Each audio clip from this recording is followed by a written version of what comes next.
Okay, we're live. Let me get our screen.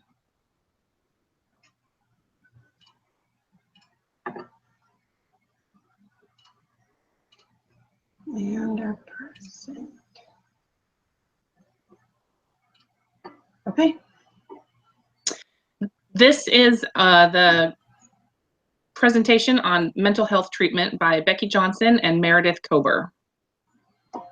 Okay, we were given this scenario about mental health treatment that said, your niece has been diagnosed with depression and bipolar disorder. Your uncle is at his wit's end because her condition is severe and his health insurance policy has a very high deductible before it covers any part of inpatient care. You want to help and you know that your niece needs inpatient treatment. What would you do? Part of our first assignment was to look at two different facilities. And the first facility that I looked at was Cedar Crest, which is in Belton, Texas, about 2 hours south of Dallas.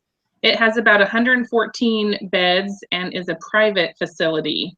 When I called, I talked with Matthew Saylor, and he discussed the cost of inpatient treatment, which covers room and board, medications, and all therapy services for individuals and for group.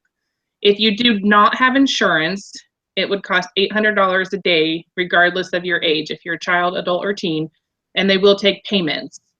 If you do have insurance, it's based on your insurance plan fee schedule, so they did not necessarily give me a price, but they said that after your deductible is met, then they will cover, your insurance will cover the rest. So they will take payments on your deductible. And so that was a plus for them, so that you don't have to go and say, okay, well, like my insurance is $2,000 deductible. They'll take payments on that, so I don't have to give it up right at first, which is really nice of them. The average stay in Cedar Crest is about 9 days. Will pay for your visit as long as it's considered a medical necessity.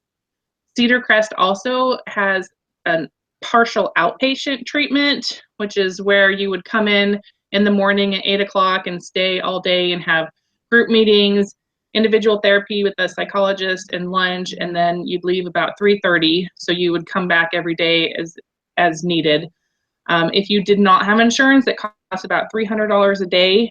And with insurance, again, it's based on your fee schedule after your deductible is met. My insurance coverage, you can look over on the right-hand side, is a PPO insurance. And for pre-authorizations, if you're in network, my insurance does not require that we have a pre-authorization. The providers, the treatment facility will notify the insurance company before they provide services. If I went to an out-of-network facility, it's required by me. I would need to call and get pre-authorization. The copay for either inpatient or outpatient for my insurance is, if it's in network, I would be responsible for 20% after the deductible. Out of network would be 40%. And again, my deductible is $2,000 per person. Next slide. This Cedar Crest facility treats patients between the ages of 5 and above.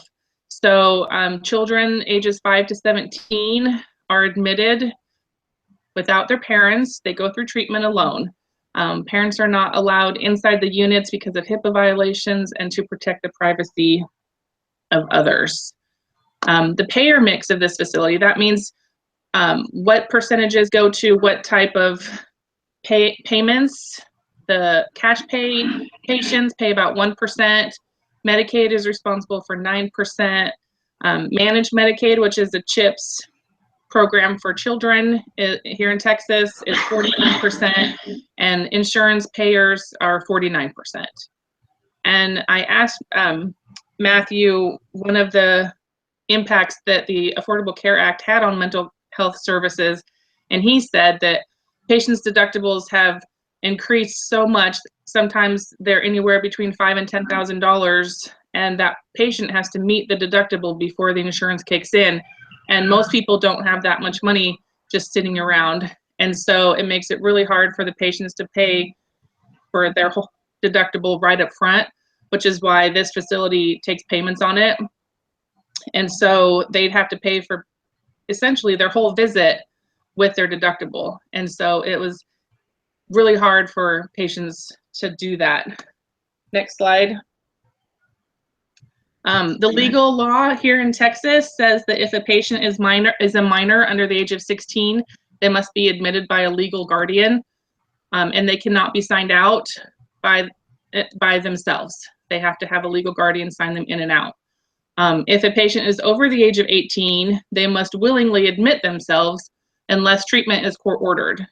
If an adult or a patient over 18 wants to leave against medical advice or AMA, the final decision is made by the treating doctor, who will decide if the patient is a threat to themselves or others.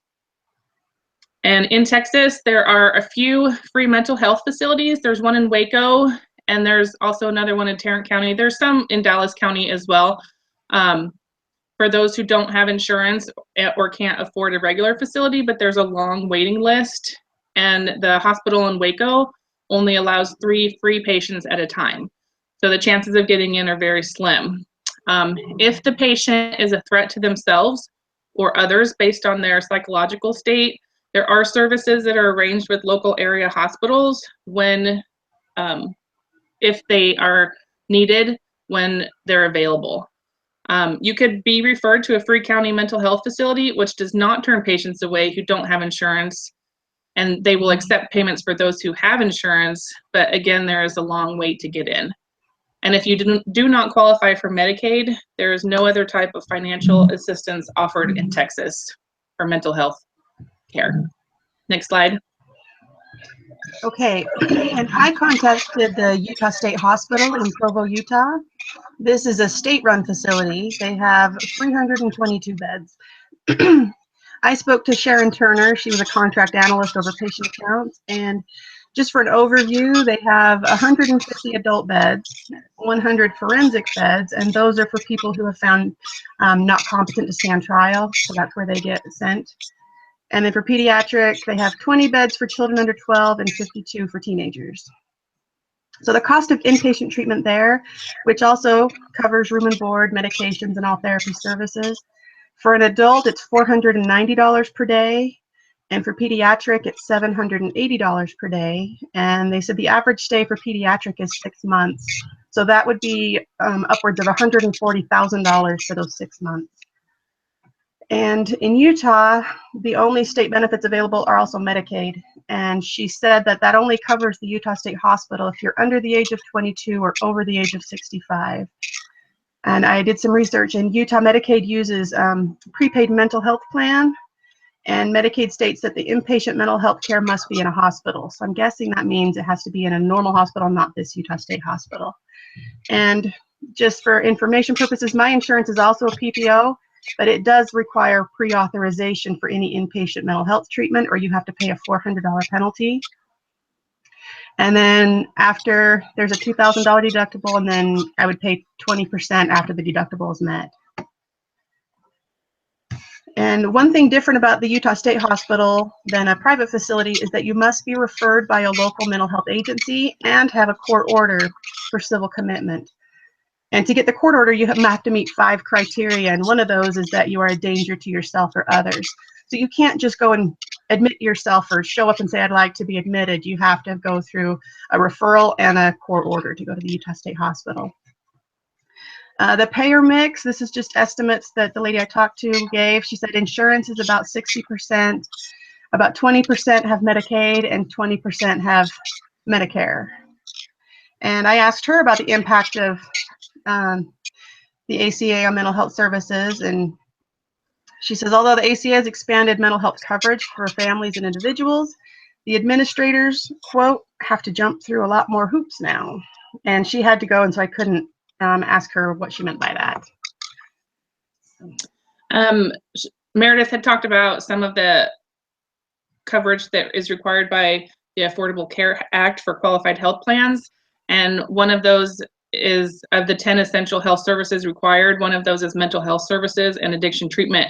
And it says that inpatient and outpatient care must be provided to evaluate, diagnose, and treat a mental health condition. This includes behavioral health treatment, counseling, and psychotherapy. And to note that some plans may limit coverage to 20 days each year, and limits must comply with state or federal parity laws. Okay, so those parity laws, and the word parity means equal or equality, which I didn't know, so if you didn't either, now you do. So in 1996, Congress passed the Mental Health Parity Act, which basically stated that any annual or lifetime dollar limits on mental health coverage can be no lower than the same limits on medical services on the same plan. But that was just a temporary act, and they extended it like 6 times, but it did end in 2007. So in 2008, they passed the Mental Health Parity and Addiction Equality Act, which expanded the scope of the original MHPA and extended it to include substance abuse treatment.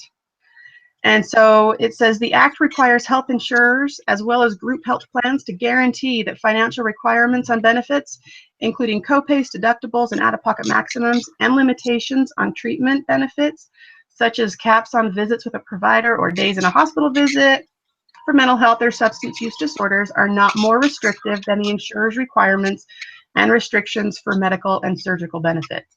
So they can't limit mental health treatment. The problem is neither act required insurance plans to even cover mental health services, which is what the Affordable Care Act did.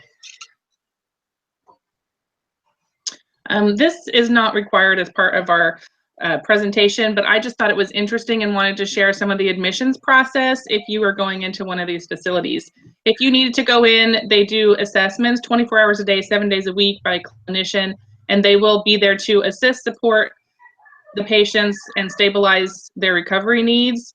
They'll work closely with the patient and the family to resolve any concerns. Some of the things that are treated there are depression, ADHD, OCD, suicidal thoughts, PTSD, anxiety, bipolar disorder, and self-harm. They also work with a lot of addictions at mental health facilities. But as you can see on this list, there's only a few things that they're even allowed to bring. And a lot of these, like one pair of shoes with no laces. And if we go on to the next slide, you can see the list of what they're not allowed to bring. Some of those are belts and scarves, any money over the amount of $5, mirrors, sharp objects, clothes hangers, pens or pencils. They can't bring blow dryers or curling irons because they have long cords. So this was just interesting to me to see the things that they would not allow people to bring so that they could not harm themselves or others. Next slide. Okay, so for successes and difficulties, in one way a success would be a patient feels confident to leave a facility, committed to staying on their medications and seeing a therapist regularly, and that they will seek help if needed. And as far as insurance goes, a success was that the Affordable Care Act now requires mental health coverage in all qualifying health plans, which we thought was a great thing. The difficulties, like I mentioned before, for the Utah State Hospital, you cannot just check yourself or your family member in. You must be referred by the local mental health agency and also get a court order.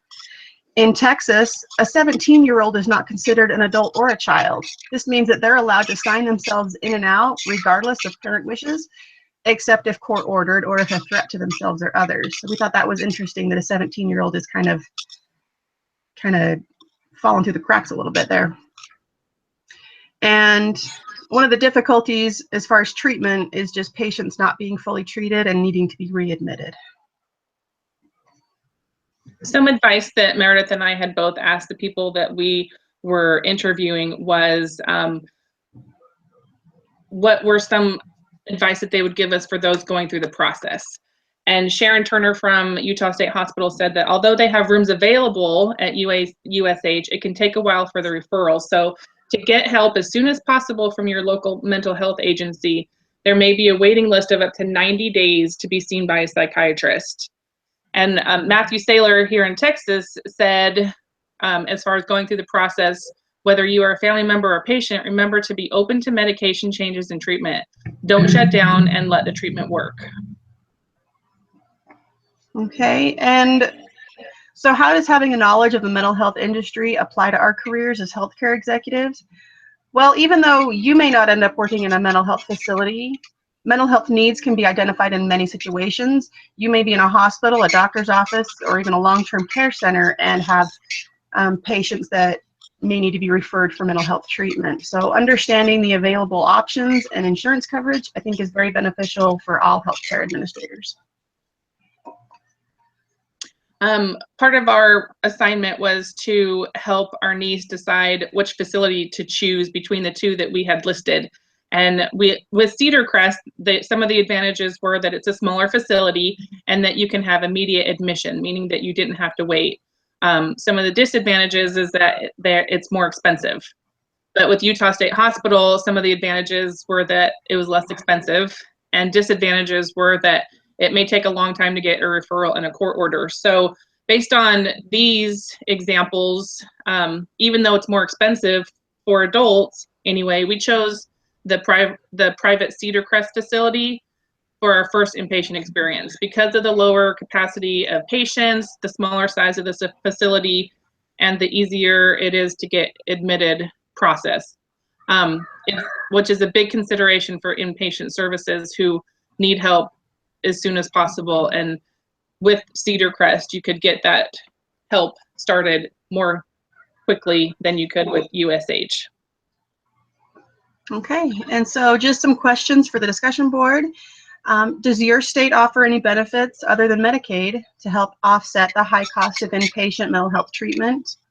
Number 2, what changes would you like to see in insurance coverage for mental health treatment? And 3, if this was your niece, what would you do? Which facility would you choose? So take a moment and think about those. And if you have any questions for us, you can also add them. And we thank you for listening to our presentation, and we'll see you on the discussion boards.